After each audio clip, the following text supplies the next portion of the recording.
I was working as any other architect would do, building houses and buildings and so on. And one day, I think in 1995, the BDA released something called a Comprehensive Development Plan of Bangalore.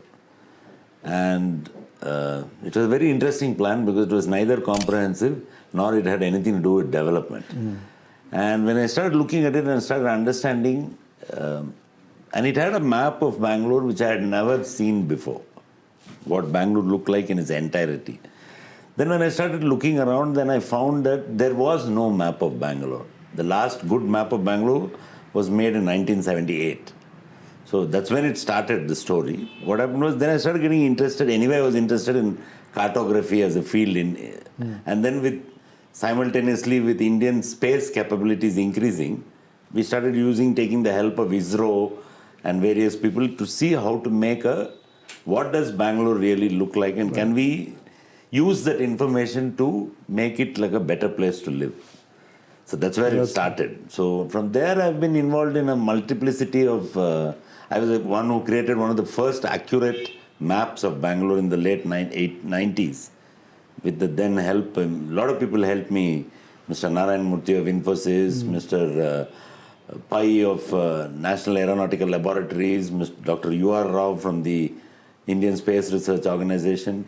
It came together as the first accurate one. And then in the year 2000, I was part of the founding team along with Nandan Nilekani and Ravi Chandar and various others of something called the Bangalore Agenda Task Force. BATF. Which was probably the first, people have different opinions about it, but the good thing about it was that it was the first time that there was a true public-private partnership when it came to planning and visioning for a city of the future. There was no, till then it was mostly controlled by political and bureaucratic systems.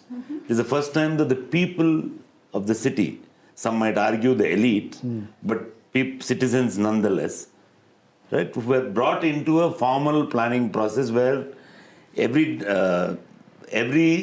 agency which has something to do with the city, both elected and parastatal agencies, would do a review meeting every 15 days and look at and be driven by information as to what the city really needs, rather than a couple of people deciding what the city needs. And was that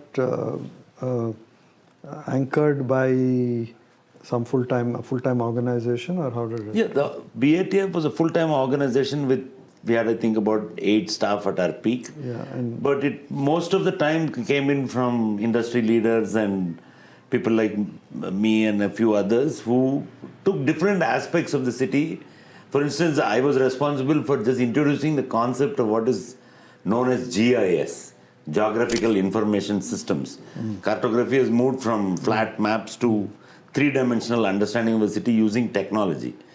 That is the other thing about Bangalore that I always liked, because Bangalore has always been at the forefront of innovation and of creativity and of new ideas and of, a lot of ideas that run India today come from Bangalore. So I felt that why is that same set of, if I were to cut it short and tell you, a city is both its hardware and its software, to use a computer analogy, right? The hardware is its roads, its systems, its buildings, its water supply, its electricity, and the software is its people, right? And the people are much more advanced than the quality of the hardware. You know what happens if you run a advanced level program on a low grade machine? And everybody gets inefficient. It just jams, it bugs.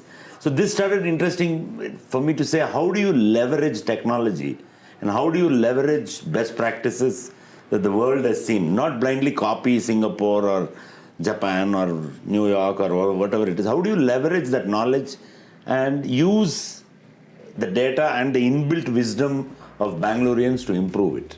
That was the motivation. For stories like this, keep following us.